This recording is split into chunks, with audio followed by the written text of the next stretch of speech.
Okay, so this will be lecture number 1 for thermal engineering. Thermal engineering में हमें जो topics पढ़ने हैं, तो first is basics of thermodynamics, जिसमें हम फर्स्ट सेकंड थर्ड लॉ पढ़ेंगे, and perpetual motion machine PMM1 and PMM2, इसे पढ़ना है. Then we have ideal gas. Ideal gas में स्पेसिफिक हीट हमें निकालनी है, CPCV निकालना है. Then we see what is thermal equilibrium, जो जीरोथ लॉ में ही आ जाएगा, एंड थर्मोडायनेमिक इक्विलिब्रियम. ठीक, ये हमें करना है. नेक्स्ट विल बी ये डिवाइसेस. डिवाइसेस में है हमारे पास पहला boiler, and then we have IC engines. Boiler is also known as steam generators, and hence we'll go for steam power plant. ठीक, और पावर प्लांट की कंपोनेंट्स हमें पढ़ने होते हैं. तो दिस विल बी, पहला जो हमारा सेक्शन होगा थर्मल का, it will be basics of thermodynamics. As the name indicates, thermo means what? Heat. Dynamics means motion. So here we'll study how heat is transferred from one object to other object, one place to other place, and accordingly हम इसको study करेंगे. तो पहले मैं बहुत basic से शुरू करता हूँ. थोड़ा सा इंटरेक्ट करिए मेरे साथ. Will define some words. पहले कुछ डेफिनेशंस हम समझेंगे, और फिर हम देखेंगे उसके बाद ये आपस में रिलेटेड कैसे हैं. First definition, what is heat? Heat और heat energy. How can we define heat energy? Please एक बार कोई ट्राई करिए.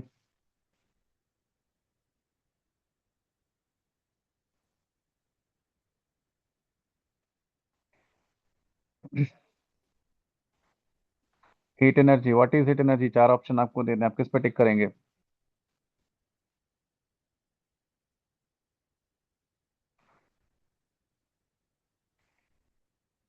Anyone?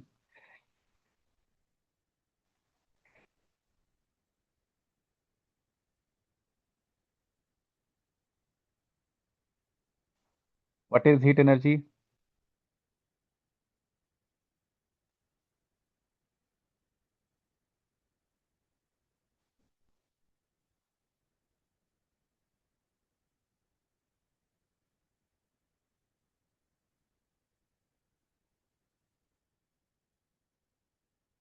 Okay, I guess frustrating है. तो मैं डिफाइन करता हूँ, आगे चलता हूँ. Heat energy, it is the algebraic sum of kinetic energy. It is the algebraic sum of kinetic energy of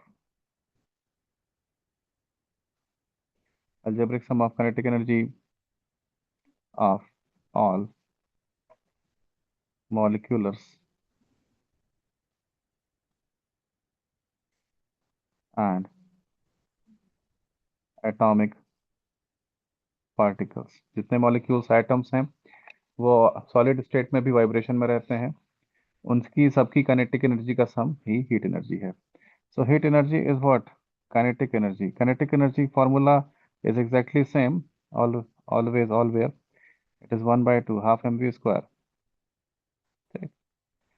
so it is also, ये एक तरह से it is mechanical energy only. Heat energy भी मैकेनिकल एनर्जी ही है. Mechanical energy, as you know, आप दो तरह से पढ़ते हैं, दो तरह की होती हैं, kinetic energy and potential energy. एक होता है due to motion of mass, एक जो होता है due to position of mass. Heat energy is nothing but kinetic energy, hence it is also a mechanical energy. Clear? Now, the property of heat is it has tendency to travel from high temperature to low temperature.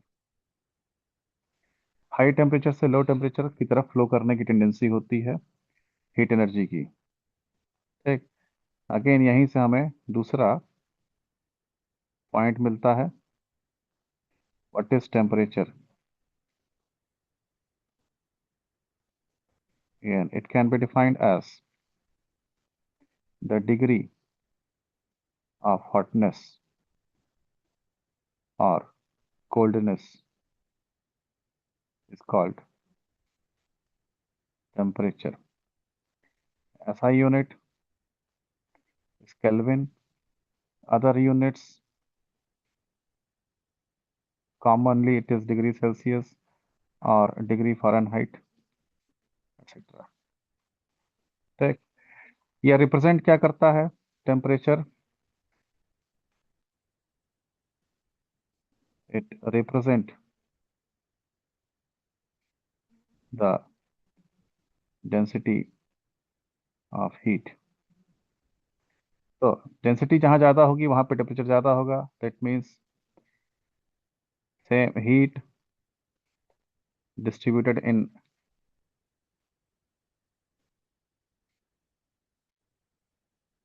large area, that means low temperature. And if same heat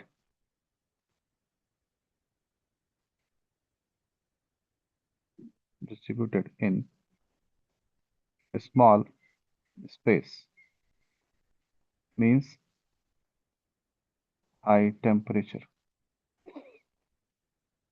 Like, so after understanding the basics of what is heat, what is temperature, हमें अब travel करना है thermodynamics की तरफ। Thermodynamics में और भी कुछ वर्ड्स यूज होंगे, उनके हमें पहले डेफिनेशन जानने हैं, फिर उसके बाद हम थर्मोडायनेमिक्स स्टार्ट कर सकते हैं। This was the second point. Third point is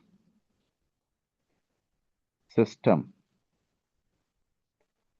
We are studying mechanical engineering. We will have mechanical system. What is a system? It is interconnection of elements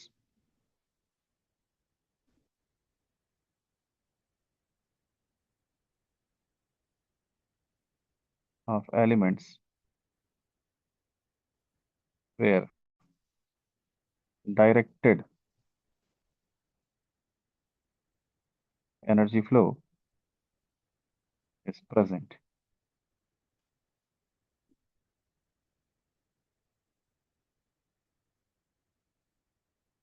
Present to perform task. ठीक, system एक interconnection of elements होता है, ठीक, जहाँ पे current या energy का flow होता है तो किसी डिजायर्ड टास्क को परफॉर्म करने के लिए। जैसे आप एक कार या बाइक का एग्जांपल लीजिए। कार में क्या क्या चीज़ें होती हैं? फ्यूल टैंक होता है, फ्यूल टैंक अपना काम करता है, कार्बोरेटर अपना काम करता है, तो उसका इंजन में पिस्टन अपना रिम पिस्टन अपना काम करता है। Then torque is created, torque create होने के बाद जो गियर है अपना काम करते हैं। और car itself as a whole एक सिस्टम है जिसमें कुछ इनपुट दिया जाता है और वो एक टास्क परफॉर्म करता है। ऐसा कोई भी इंटरकनेक्टेड बॉडी एक सिस्टम कहला सकता है। ठीक, नाउ टाइप्स ऑफ सिस्टम कितने तरह के हो सकते हैं? टाइप्स ऑफ सिस्टम हो सकता है इधर मे बी ओपन सिस्टम या क्लोज्ड सिस्टम या आइसोलेटेड सिस्टम। ठीक, what is open, closed end isolated system? आप बताना चाहेंगे? माई सेल्फ प्लीज एक बार माइक ऑन करके कंफर्म कर दीजिए।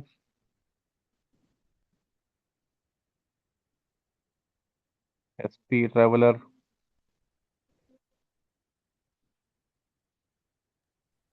मीनिंग समझते हैं इसका, आगे चलें? सर जी। सर हम तो अभी ज्वाइन किया ना, अभी शुरू किया ना ये कब से शुरू हुआ? 10 मिनट हो गया। सर टॉपिक क्या है ना? थर्मल। अच्छा, ठीक है सर। आप सिमी बोल रहे हैं क्या? जी सर, अभी ऑफिस से आया है ना, दूर से। ये आपका क्लास नहीं है बेटा। से ना। हम्म। सर ये क्या का है? तो ये आपका क्लास नहीं है, आप एग्जिट कर दीजिए।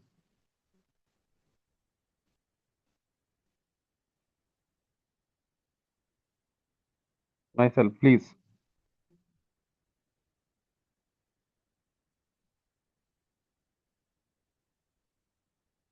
ओके, मैं एक्सप्लेनेशन देते हुए चलता हूँ। फर्स्ट वन वी हैव,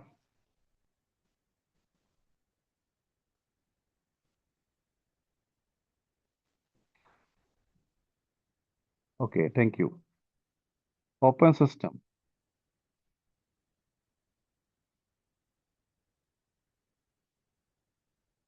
ये हमारे पास सिस्टम है।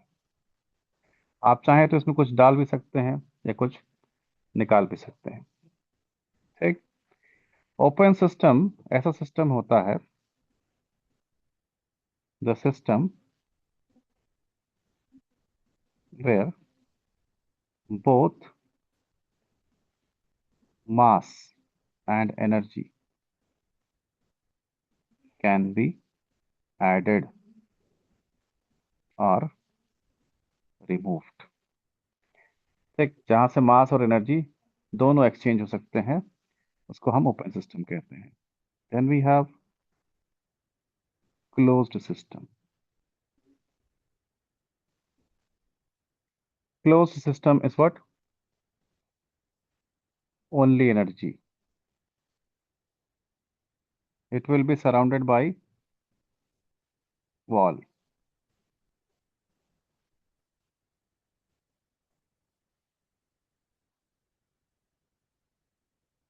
So here only energy exchange is possible,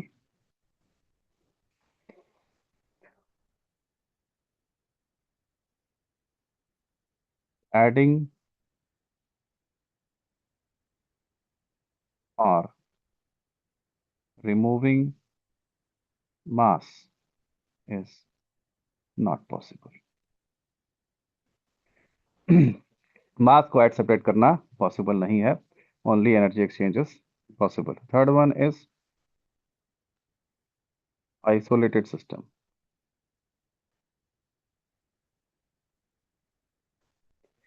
what is isolated system? Again we have system and then we have insulated wall।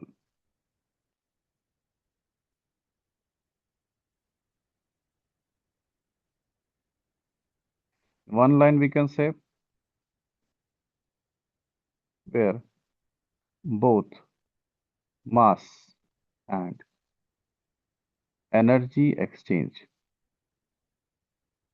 is not possible। जहां मास और एनर्जी एक्सचेंज भी possible, दोनों में से कोई भी पॉसिबल नहीं है, that is isolated system. Isolated system has insulated walls, closed system has walls but they are not insulated। ये तीन डिफरेंस है। After this we will start with thermodynamics. जहाँ पे डायनेमिक्स होगा मतलब हीट का ट्रांसफर होगा। सो सिस्टम अगर है तो in between system components heat transfer होगा। अगर हमारे पास ओपन और क्लोज सिस्टम है तो सिस्टम से बाहर या बाहर से अंदर हीट का ट्रांसफर होगा। Mostly we will see open and close system. हम लोग ओपन क्लोज सिस्टम ही देखेंगे। 99% most common. While studying thermodynamics, the most common system will be closed system। Okay, now the transfer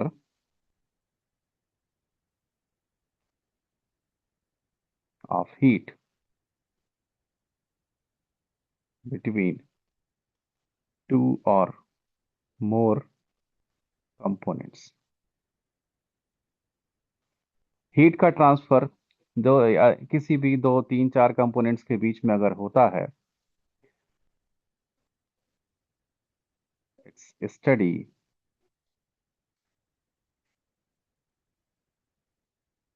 is called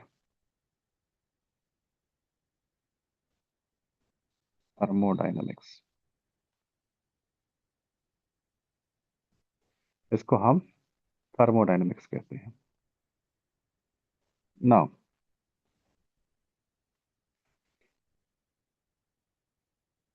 it is governed by the three laws, या 0 1 2 3 चारों count कर लें। 0th law वैसे ज्यादा count होता नहीं है, that is equilibrium condition. Equilibrium में हीट ट्रांसफर होता नहीं है, तो वहां पे डायनेमिक्स नहीं मिलेगा। So it is govern by, we can say 4 laws,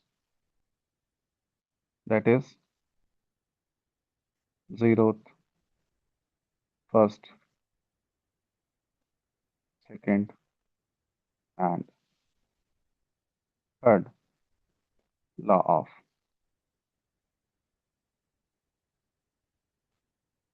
dynamics. And in its study, focus is on पहले तो heat transfer,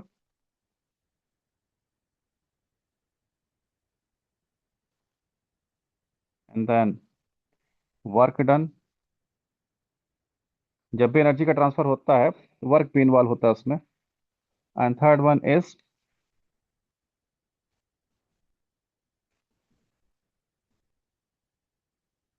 change in internal energy. ठीक, यहाँ पे आके मैं थोड़ा सा रुक जा रहा हूँ, प्लीज कमेंट में बोल के बताइएगा। ठीक, we have to complete my subject, या I have to complete my subject which is thermal engineering. In thermal engineering, the first chapter or first subject we are going to study is basics of thermodynamics, and it will include boiler and IC engines. So basics of thermodynamics में हम लोग इतना करेंगे, then we will go for boiler IC। Boiler के साथ ही हम steam power plant भी करेंगे। ठीक, नाउ विल, हमने कहा कि पहले सब्जेक्ट शुरू करने से पहले कुछ डेफिनेशंस देख लेते हैं। डेफिनेशन देखने के बाद हम थर्मोडायनेमिक्स पे आएंगे। तो पहले तो थर्मो के बारे में या हीट के बारे में थोड़ा समझना जरूरी है। What is heat energy, what is temperature, ये हमने एक्सप्लेन किया। देन जब हीट ट्रांसफर होगा तो एक सिस्टम से दूसरे सिस्टम में होगा, या सिस्टम सराउंडिंग के बीच में होगा। तो what we have seen is what is system, type of system, and now finally concluded how we are going to study the transfer of heat between two or more components, and its study is called thermodynamics। ठीक, पूरे thermodynamics में को 4 law से govern किया जाता है, 4 laws हैं। And हमारा फोकस किस पे रहेगा? हीट ट्रांसफर पे, वर्क डन पे, और चेंज इन इंटरनल एनर्जी पे सिस्टम की। Is it clear?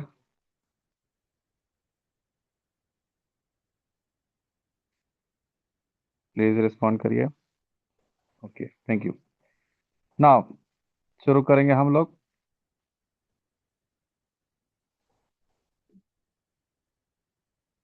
First law of, sorry, zeroth law of thermo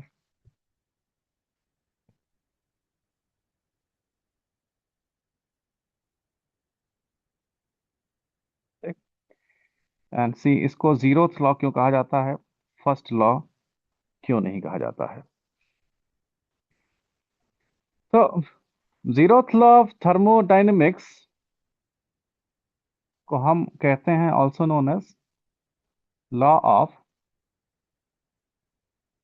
thermal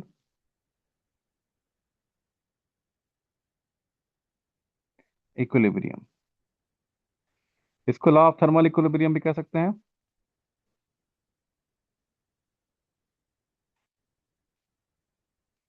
statement क्या है?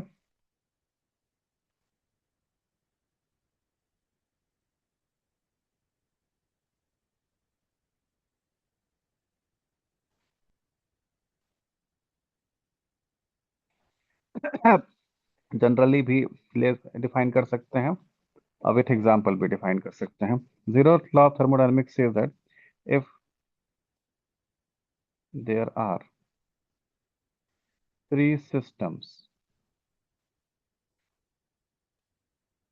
three systems A, B, and C, and also A is in equilibrium with C, also B is in equilibrium with C, then A and B will also be in equilibrium. So equilibrium का मतलब क्या होता है? There is no transfer of heat. We can say it is thermal equilibrium. So we have three systems A and C are in thermal equilibrium. B and C are also in thermal equilibrium. Therefore, A and B will also be in thermal equilibrium. Like, equilibrium means what?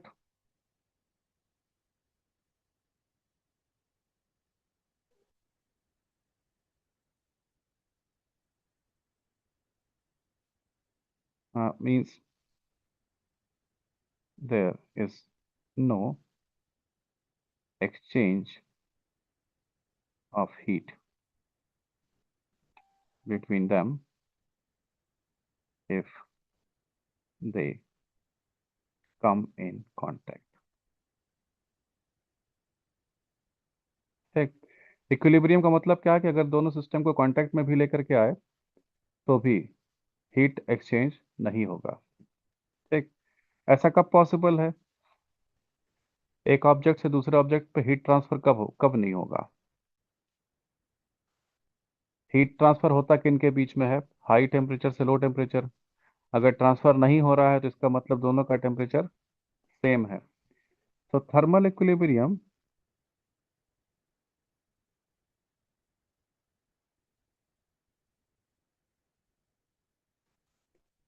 also represent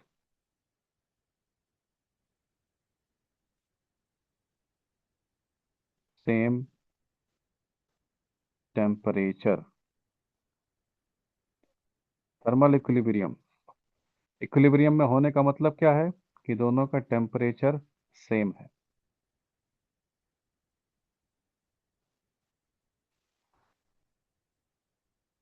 okay.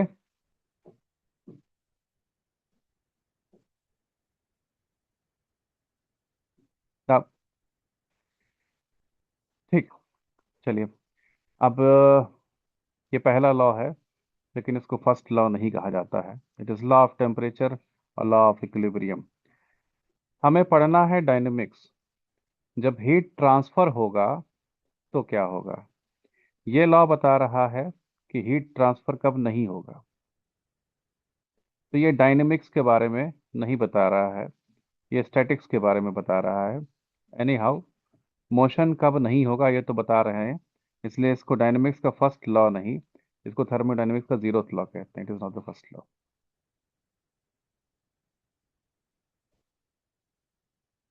Clear? अब simple सी बात है कि अगर equilibrium है तो temperature same है दोनों object का, या हीट एनर्जी की डेंसिटी सेम है दोनों ऑब्जेक्ट की। दैट मीन्स दो लोग इक्विलिब्रियम में है। अब इसमें क्वेश्चन इसमें एग्जाम्पल क्या है? इन दोनों के बीच में इक्विलिब्रियम कब होगा? मान लीजिए ये 10 डिग्री सेल्सियस पे है और ये 20 डिग्री सेल्सियस पे है। दोनों कांटेक्ट में आएंगे तो सी से ए की तरफ हीट ट्रांसफर होगा कि नहीं? ये सुनो।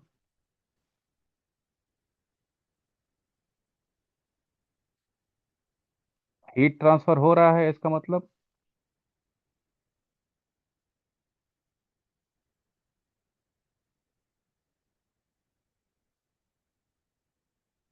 इसका मतलब है कि वो इक्विलिब्रियम में नहीं है। कब नहीं होगा? जब ये दोनों सेम टेम्परेचर पे आ जाए।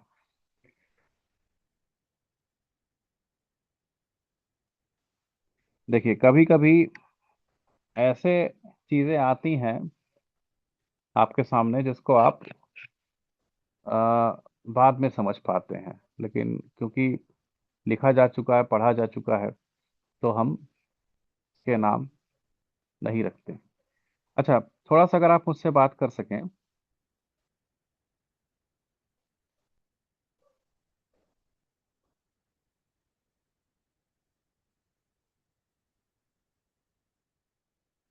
न्यूटन के कितने लॉ हैं?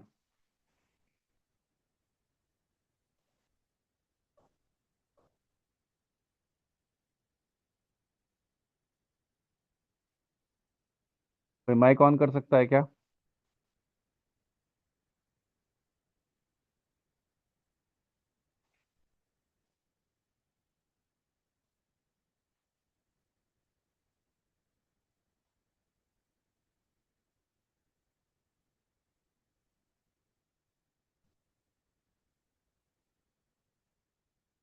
कोई माइक ऑन कर सकता है?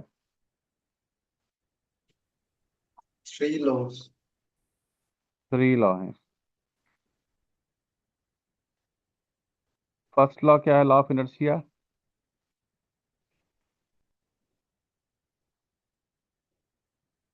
External force is zero, velocity is constant. Velocity is constant means acceleration is zero. Second law is force is equal to rate of change of momentum, d by dt of mass into velocity, जिस mass constant है object का, m dv by dt ma, f is equal to ma. ठीक। And third law is force कभी single produce नहीं होता है। Force ऐसी physical quantity है जो हमेशा पेयर में प्रोड्यूस होती है। अगर एक ऑब्जेक्ट दूसरे ऑब्जेक्ट पे फोर्स लगाएगा, दूसरा वाले पहले पे भी लगाएगा। Equal and opposite action reaction. तो फोर्स कभी सिंगल नहीं होता, हमेशा पेयर में होता है। अब अगर आप इसको डिटेल में स्टडी करेंगे, this is second law. If F equal to zero that means equal to zero. First law और सेकेंड लॉ में कोई डिफरेंस है ही नहीं। सेकेंड लॉ से ही फर्स्ट लॉ भी मिल जाता है, सेकेंड लॉ से ही थर्ड लॉ भी मिल जाता है। अल्टीमेटली एक ही लॉ है न्यूटन का। उसी से आप फर्स्ट को भी डिराइव कर सकते हैं और थर्ड को भी डिराइव कर सकते हैं। So after studying Newton's laws, हम कहते हैं कि we have written 3 laws, but the ultimate law is second law. उससे फर्स्ट और सेकेंड दोनों डिराइव हो जाता है। तो जब कुल तीनों मिला करके एक ही लॉ है, तो तीनों को पढ़ते क्यों हैं? तो पढ़ते इसलिए हैं कि कोई आया, उसने लिखा, उसको मान लिया गया। अब वो अब इतना कॉमन हो चुका है कि हम उससे यूज करते हुए अभी तक चले आए हैं। अब उसको चेंज नहीं किया जा सकता है। अब हम ये चेंज नहीं कर सकते कि उसके 3 लॉस को कंबाइन करके एक ही बना दें। उसने पेटेंट ले लिया, ऐसा कुछ हो गया। क्लियर है? इंजीनियरिंग में इस टर्म या इस प्रोसेस को समझना बहुत जरूरी है। जैसे मैं बताऊं, ये एक लेटर है, ये क्या है?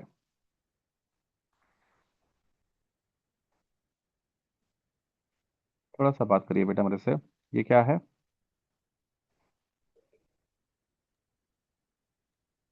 A, sir. ए है। ये बी क्यों नहीं है?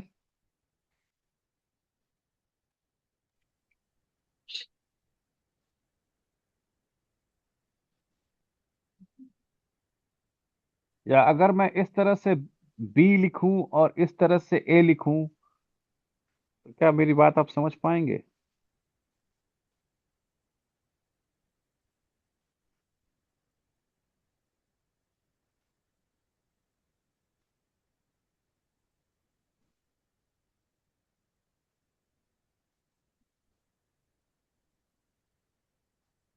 ट्रेवलर मेरी बात समझ रहे हैं, क्वेश्चन समझ रहे हैं ना आप? नहीं समझ पाएंगे तो आप जरा सोचिए, किसी ने तो पहली बार लिखा होगा ना कि this is A and this is B. क्या उसका नाम जानते हैं आप?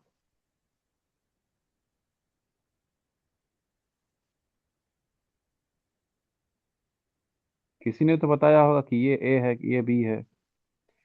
फर्स्ट टाइम किसी ने तो कहा होगा। क्या नाम पता है उसका?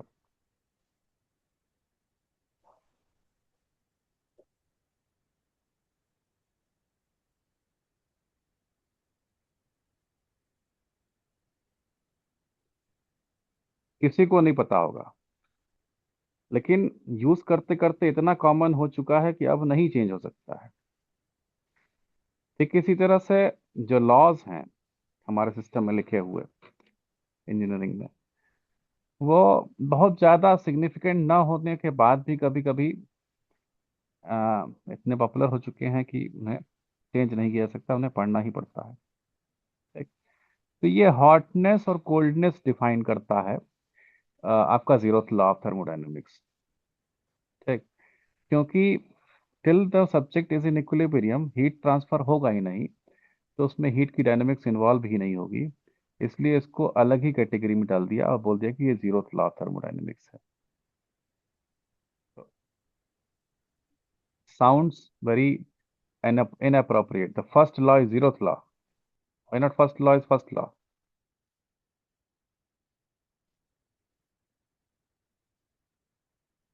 Okay. तो इससे आपको ज़्यादा सिग्निफिकेंस डायनामिक्स में नहीं है, and ultimately we have to start with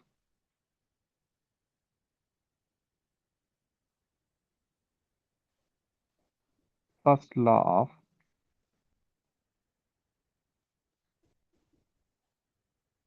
thermodynamics. Ultimately, we have to start with first law of thermodynamics. Okay. Now, how can we define first law of thermodynamics? Suppose in a process या system, an amount delta Q of heat is given to a gas. अभी ये liquid solid बाद में होगा, पहले इसको gas पे verify करेंगे, फिर आप कहीं और भी इसको पुट कर सकते हैं। Gas and amount of work delta W is done by it. हमने कुछ हीट दिया सिस्टम में, उससे कुछ वर्क हुआ। The total energy of the gas also increases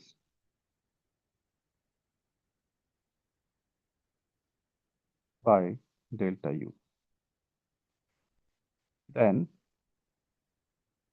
we can say that energy conserve रहती है, डिस्ट्रॉय नहीं होती।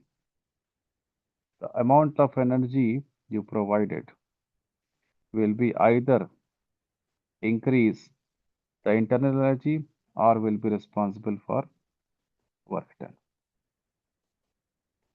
So technically,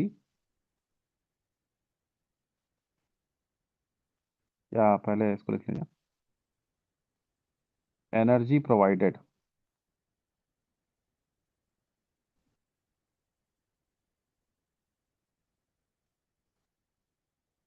delta U is increase in internal energy. This is work done. And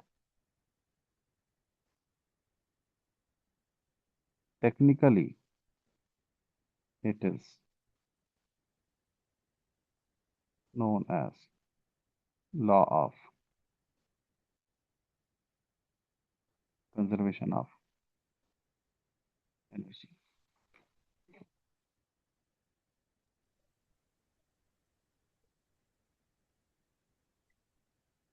technically ये यही conservation of energy है। इसको इन मोर simplified form हम लोग छोटी क्लासेस में अलग तरह से पढ़ते थे कि energy can neither be created not be destroyed, it can only be transferred from one form to other form. ये वही लॉ ऑफ एनर्जी है। या तो एक फॉर्म से दूसरे फॉर्म में कन्वर्ट होगा, ये क्रिएट या डिस्ट्रॉय नहीं होगा। ठीक, तो अगर आगे चलें, अगर आप इसको समझ रहे हैं तो एक आप लोग डिप्लोमा पास आउट एटलीस्ट हैं, एक क्वेश्चन का आंसर बताइए। Gas is contained in a vessel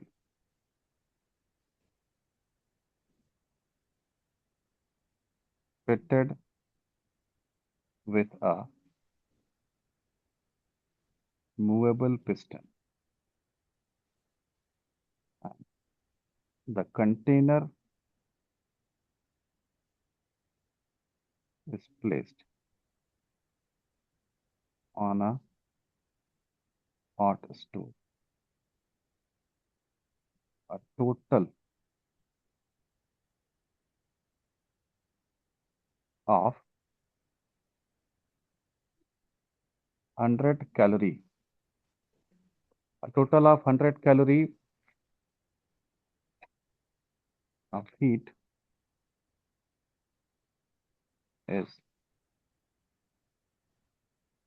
given to the gas.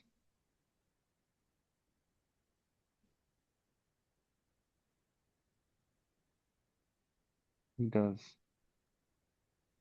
40 joule of work in expansion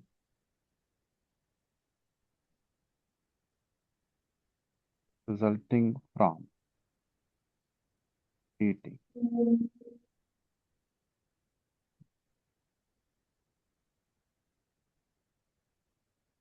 Calculate the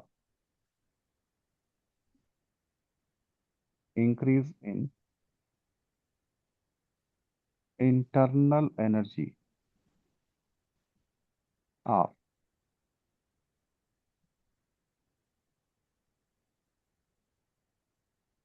gas.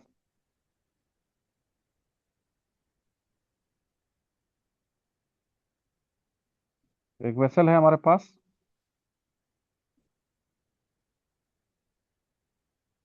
जिसमें पिस्टन है,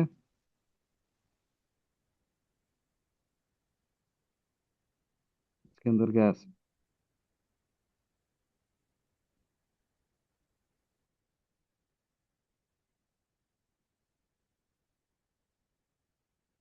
हीट दिया आपने डेल्टा क्यू, अब ये एक्सपैंड होकर के यहाँ पहुंच जाएगा।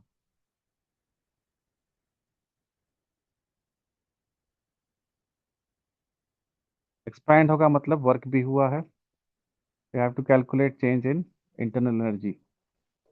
आंसर बताएंगे आप लोग?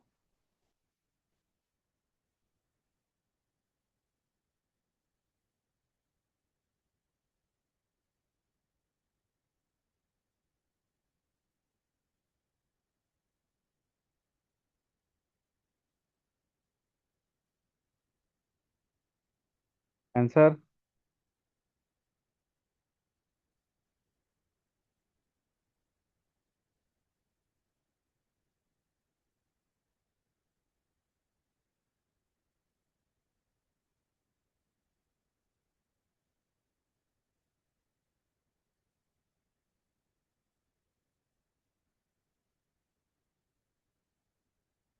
377 या 378?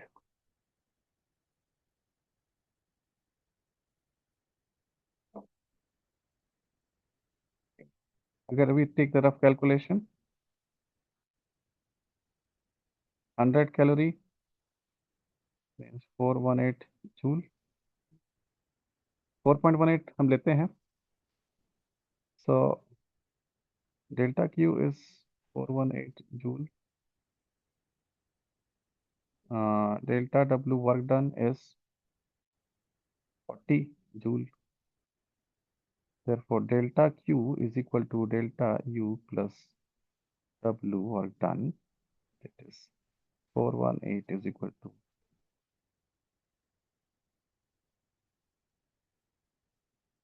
418 minus 40, that is 378 joule.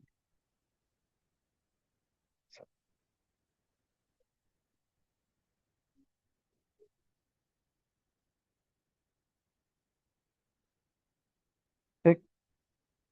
अब थोड़ा सा यहाँ पे समझने वाला बात है.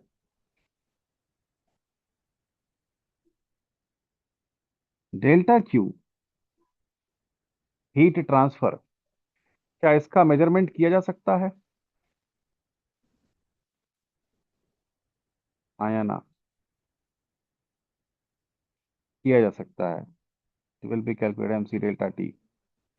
आप मेजरमेंट कर सकते हैं. अगर स्पेसिफिक हीट मालूम है, इसका मेजरमेंट कर सकते हैं. वर्क डन, इसका मेजरमेंट किया जा सकता है.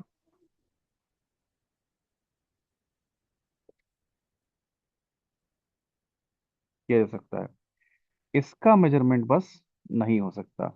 किसी सिस्टम के अंदर कितनी एनर्जी है तो हम एब्सोल्यूट वैल्यू कैलकुलेट नहीं कर सकते.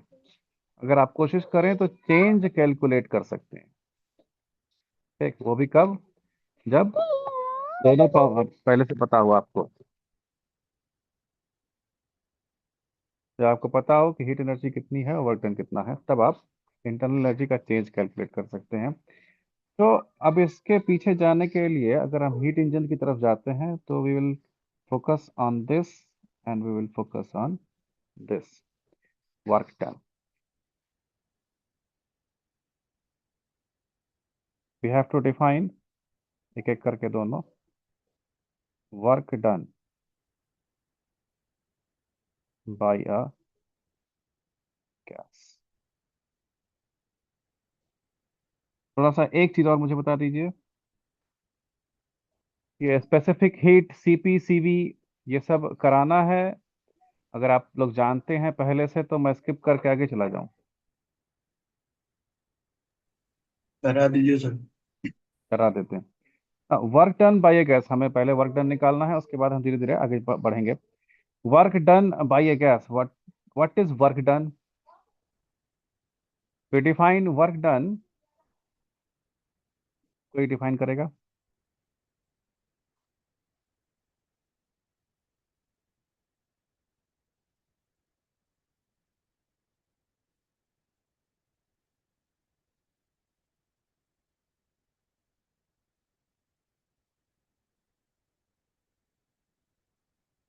एनीवन? सिंपल क्वेश्चन है, वर्क डन. देखिए आप जब बोलेंगे तभी मुझे पता चलेगा कि मुझे कहाँ से शुरू करना है.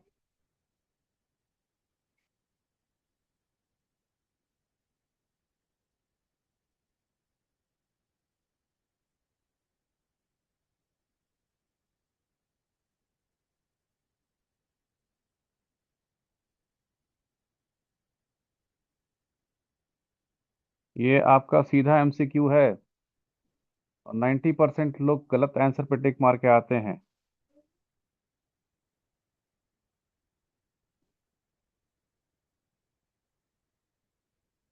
एनीवन?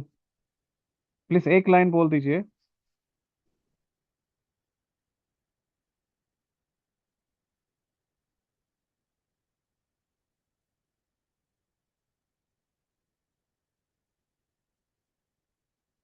Is output.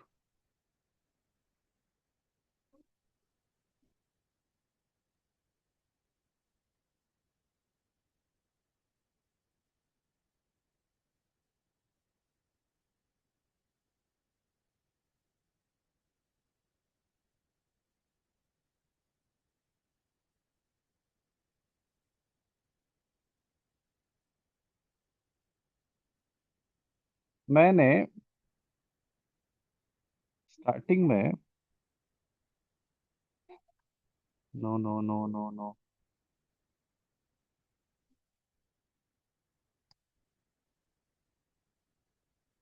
कुछ पढ़ा था वर्क डन के बारे में.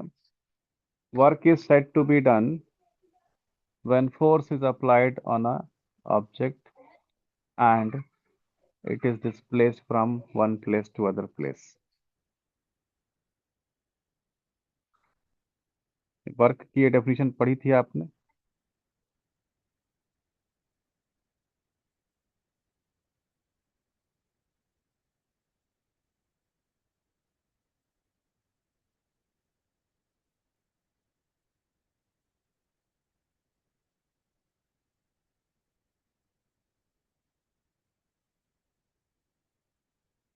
Is force into displacement. मेरा एक क्वेश्चन है. एक ऑब्जेक्ट है, इसको मैंने अपने हाथ में पकड़ के प्रेस किया. प्रेस करने से इसका शेप चेंज हो गया. तो क्या वर्क हुआ है या नहीं हुआ है? ऑब्जेक्ट जहां पहले था अभी भी वही है. हुआ है.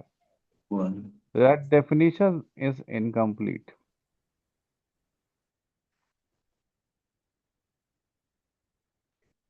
So if pressure of force is present and particles gets displaced with change in energy, center of mass may be at same place or may not be at same place. If particles are displaced, work done is there. ठीक. So work is done on a gas if its particles are displaced.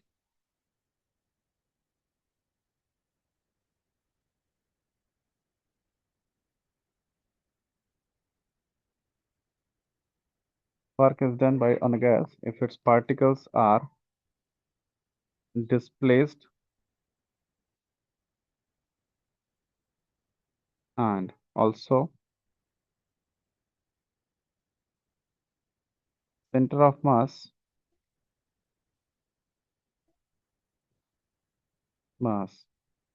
may or may not be at same place. तो condition के हिसाब से अलग अलग जगह पे अलग अलग तरीके से वर्क डन निकाला जाता है. हमेशा तरीका अलग होता है. In case of spring, work done is half के एक्स स्क्वायर. एक when object is moved in translatory motion, work done is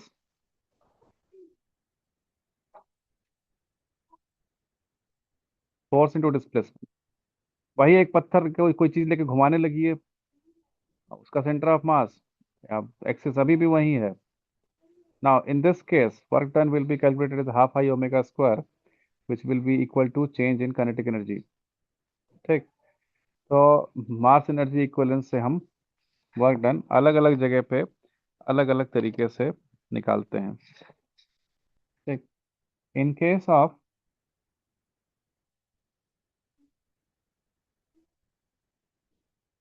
gas, or more correctly, if we say ideal gas,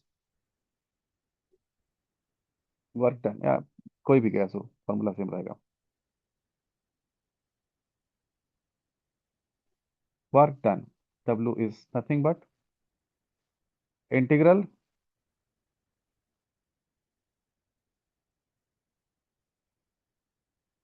P dV.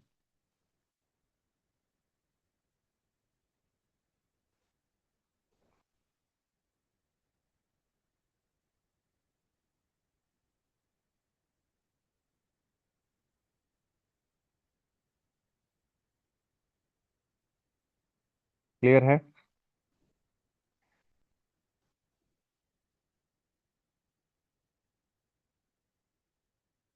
ना, ये अलग अलग case में अलग अलग तरीके से निकाला जाएगा. Again example, if P is constant W will be P बाहर आ जाएगा, इंटीग्रल dV, इट में बी फ्रॉम V1 से V2 P into V1 minus V2 minus V। Example के लिए हम कैलकुलेट कर लेते हैं इस तरह से। If when volume is constant, work done is zero. In temperature is constant, that means P into V is constant. हम अलग तरह से निकालते हैं। ठीक, अब एक एक केस का निकालेंगे। आप अगर इसको समझे हैं तो थोड़ा सा इस क्वेश्चन का आंसर दीजिए।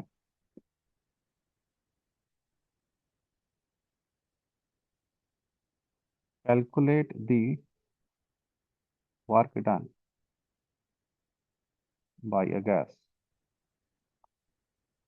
as it is taken from the state A to B। State A से बी तक जा रहे हैं, एक ग्राफ में दिखाएंगे इसको।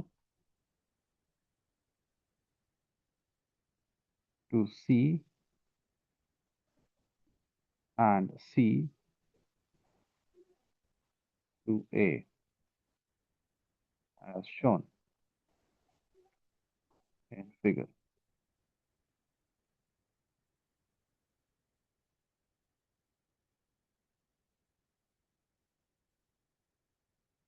P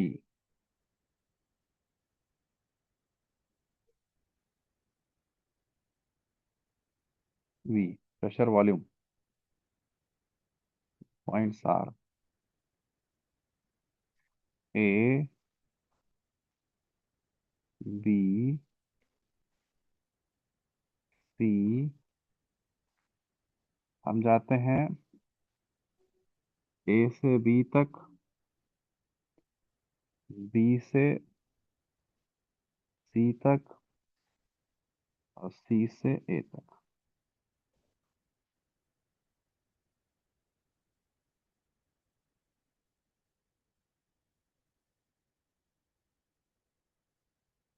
क्वेश्चन क्लियर है? This C position is 200 kilopascal,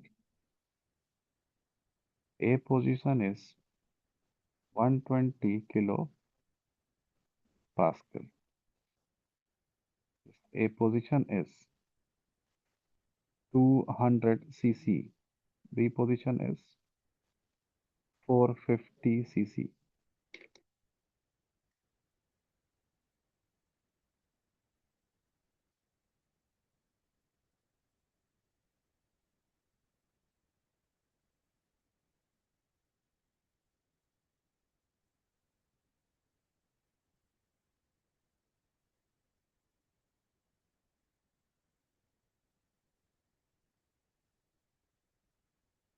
कोशिश करेंगे या मैं करूं?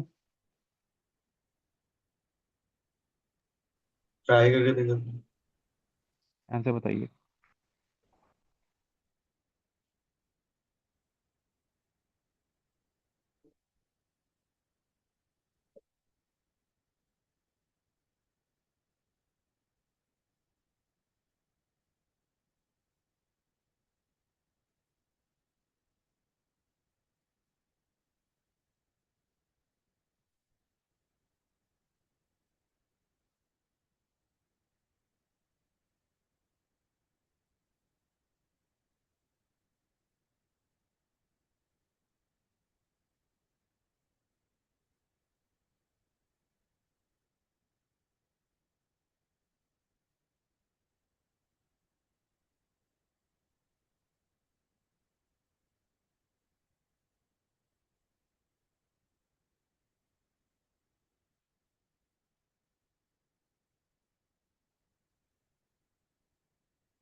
मैं करूं?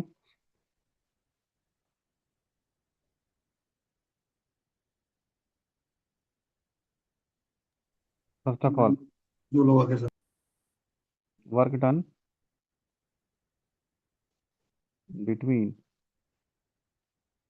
A and B, A to B में जो वर्क डन होगा इट इज, क्या ये आइसोबारिक है? प्रेशर कांस्टेंट है ना?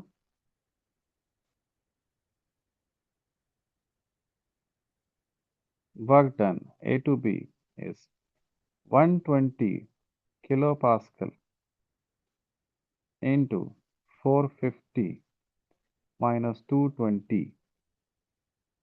cc.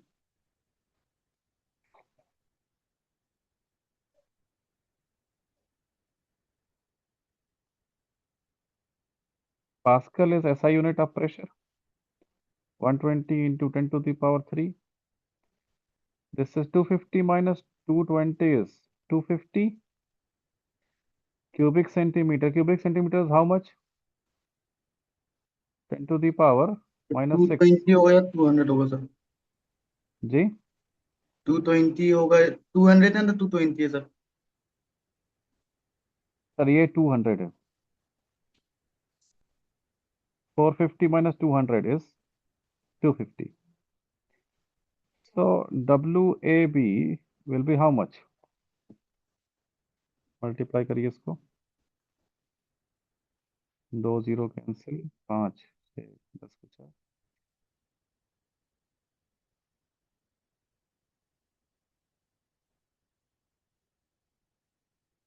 12 into 25 by 10.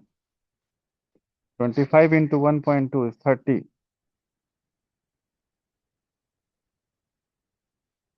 Answer?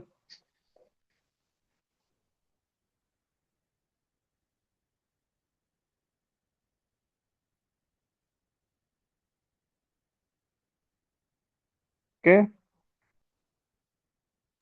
Okay sir. Now we have second case.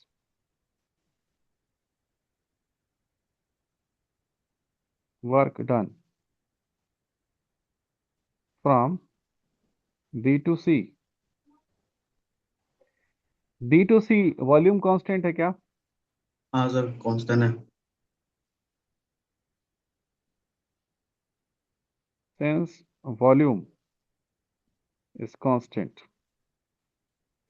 work done is 0.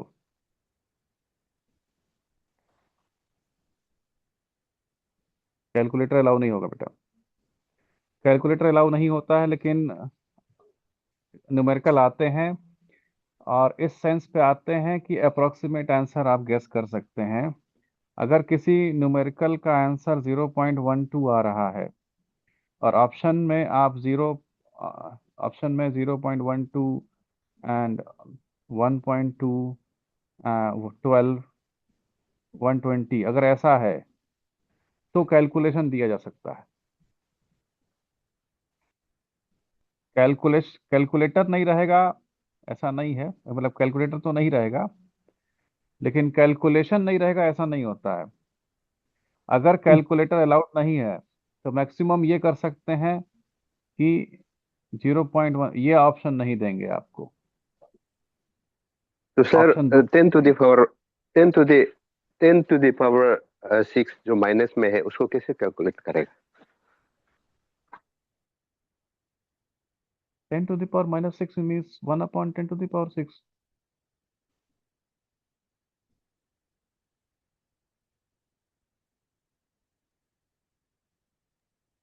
Sir उसको 10 पर -6 को बिना कैलकुलेटर से नहीं होगा ना कैलकुलेशन? ये मैंने बिना कैलकुलेटर ही किया है.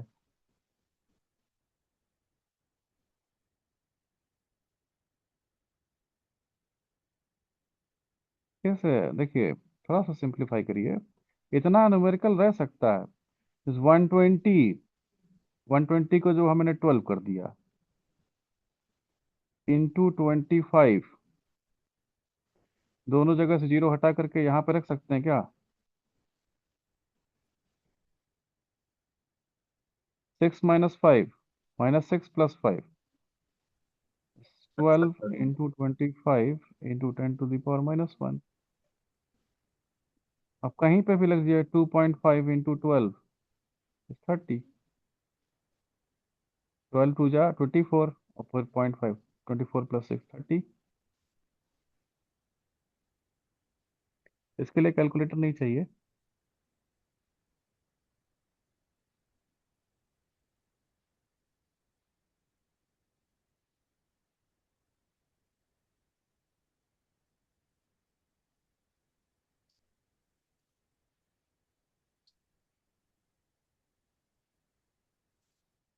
एक third case is work done from C to A। अच्छा, फ्रॉम C to A जब वर्क डन हो रहा है ना, तो गैस कंप्रेस हो रही है कि एक्सपैंड हो रही है?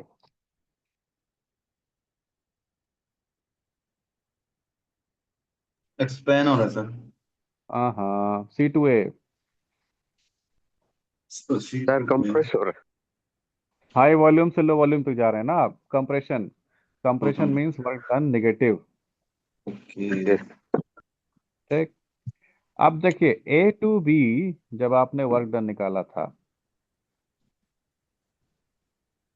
प्रेशर इनटू वॉल्यूम, क्या इस रेक्टेंगल का एरिया निकाला था आपने?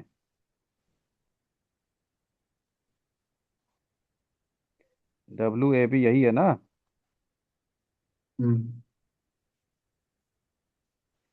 WCA जो होगा that will be area of this rectangle. इसको हम आगे चल के प्रूव करेंगे। When we define 3 types of, आप इसको प्रूव कर सकते हैं। Work done from C to A will be WCA, that is area of triangle, जहां से जहां आप आए हैं, and that is equal to 1/2। Base कितना है? 250। 250 हाँ, 450 - 200। हाइट कितनी है? 80 80। चलो अब यूनिट पुट कर दीजिए। 1/2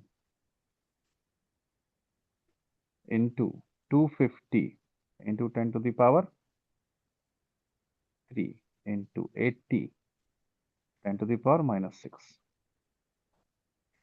ये 2 है, हटा दीजिए। 80 को 40 कर दें। 25 into 4 into 10 to the power 5 into 10 to the power -6। 25 into 4 is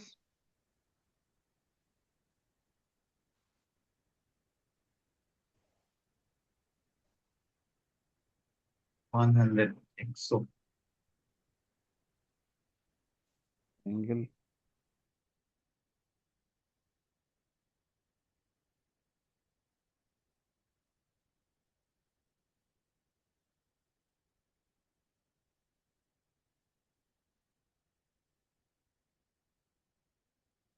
एक second.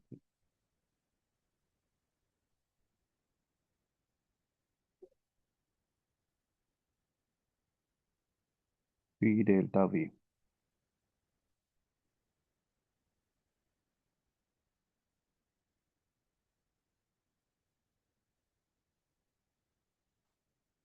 Area under the curve होता है,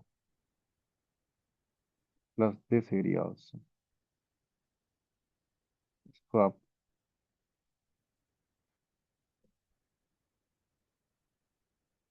E T, work done is equal to area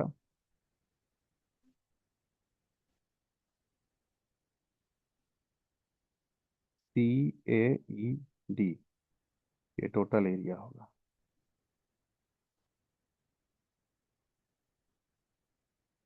triangle plus rectangle already हम निकाल चुके हैं। This was 30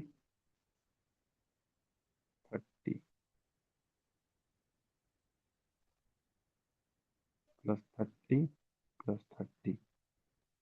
25 into 4 is 100। 100 into 10 to the power -1 is 10। plus 30. This is 40 joule. Now, since there is compression, work done is negative. Therefore, W work done CA is minus 40 joule. देख लीजिए.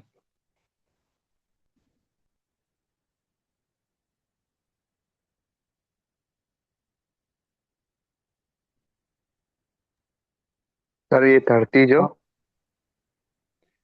ये बस 30 area sir. Area under the curve होता है work done. इसको हम लोग proof करेंगे अभी. ठीक. तो हमने अभी तक केवल वर्क डन डिफाइन किया है. थोड़ा सा और 2 मिनट रुकेंगे तो ये समझ में आ जाएगा. ये 30 कहाँ से आया. देखिए, ऑन अ लाइटर नोट, क्या आप लोग मूवी देखते हैं? No movie sir. आप तो देख मूवी अगर आप देखते हैं तो 2-3 तरह की पिक्चरें होती हैं. एक बॉलीवुड की पिक्चर, मूवी सलमान खान की या कोई भी आप देखेंगे, जैसे ही पिक्चर शुरू होती है वैसे ही पता चल जाता है हीरो कौन है, विलेन कौन है, कौन रहेगा, कौन नहीं रहेगा, एंड क्या होगा, सब 15 मिनट में क्लियर हो जाता है. उसके बाद हम लोग केवल एक्शन देखते हैं. कुछ मतलब ऑस्कर टाइप मूवीज होती हैं. 3 घंटे की पिक्चर में 2 hours 30 minutes जैसा कंफ्यूज्ड, क्या हो रहा है, क्या नहीं हो रहा है, ऐसा हो रहा है, वैसा हो रहा है. लास्ट के आधे घंटे में पिक्चर क्लियर हो जाती है कि राइटर ये स्टोरी बना रहा था. कम बनती हैं ऐसी मूवी, लेकिन होती हैं. ठीक. थर्मोडायनेमिक्स भी थोड़ा थोड़ा उसी तरह का है. स्टार्टिंग में कंफ्यूजन होता है कि ये लॉ क्यों, वैसा क्यों, वैसा क्यों, क्यों पढ़ रहे हैं. थोड़ी देर बाद जा करके पिक्चर क्लियर हो जाती है. जब आप हीट इंजन पढ़ते हैं ना, तभी सब समझ में आने लगता है आपको. ठीक. नो, वी डिफाइंड, एक्सप्लेन किया हमने work done. Work done explain करने के बाद when we explained the work done, we have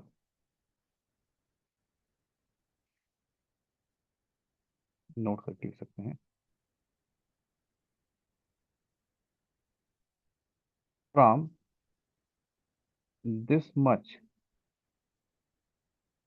explanation we can define 3 types of process. पहला है isobaric process. Isobaric process means what?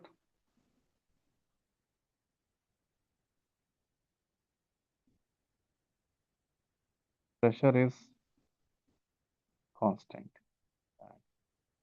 Work done is P V2 minus V1. Then we have isochoric process. In isochoric process, volume is constant and work done is 0. जब तक volume change नहीं होगा, work नहीं होगा. Third case, there is isothermal process.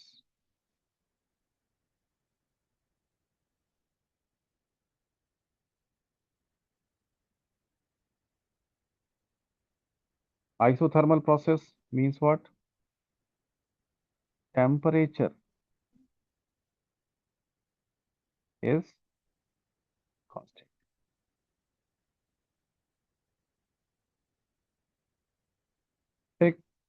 that means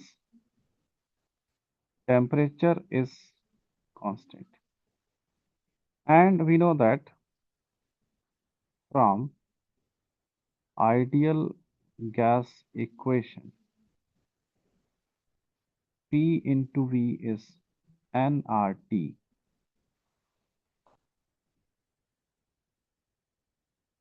PV equal to nRT दिखा है आपने. Now since temperature constant, N constant, R constant, universal gas constant, P to V is also constant. Therefore, P can be written as nRT upon V. Yes or no? लिख सकते हैं. It means integration P dV is equal to, so मान लीजिए V1 से V2 तक जा रहा है system. Integration nRT upon V dV will take nRT common. Constant है, बाहर निकाल सकते हैं. इंटीग्रेशन V1 से लेकर V2 1 upon V dV. What is integral 1 upon V dV?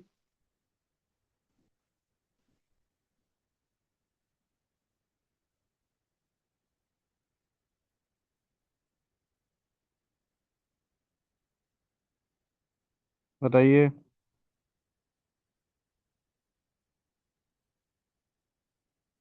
What is 1 upon V dV integral? It is ln V from V1 से लेकर V2. This is nRT ln V2 minus ln V1 natural log. अब इस natural log की property use करेंगे तो nRT log V2 by V1. It is work done in isothermal process.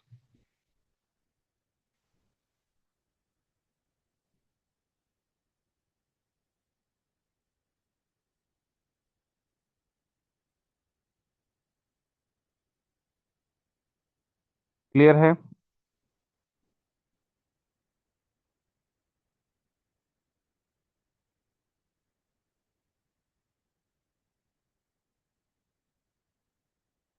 Okay, तो आज के लिए थोड़ा सा इसको रिवीजन कर लीजिए. नेक्स्ट क्लास में मैं आपको पीडीएफ पहले से दे रहा हूँ, अभी थोड़ी देर में दे रहा हूँ. हम लोग will go to a little complex case, and then we'll go to heat engine, and then we'll go to second law of thermodynamics. Sir PDF मिल जाएगा ना सर? किसका पीडीएफ PDF? सर आज का क्लास का. हाँ सर. एक second.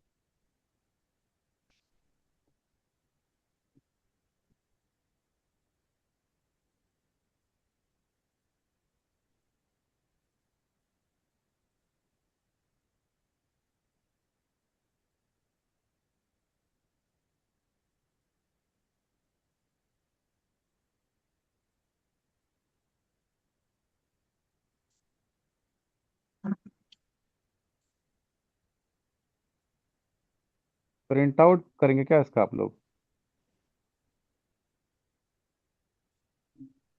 हाँ सर, और हो सकने से प्रिंट आउट ही करेगा. तो आपको थोड़ा सा सेटिंग अपने प्रिंटर की देखनी पड़ेगी. एक पेज में है, अगर प्रिंट आउट नहीं निकल पाता है मुझे डायरेक्ट कॉल करिएगा, मैसेज मत करिएगा.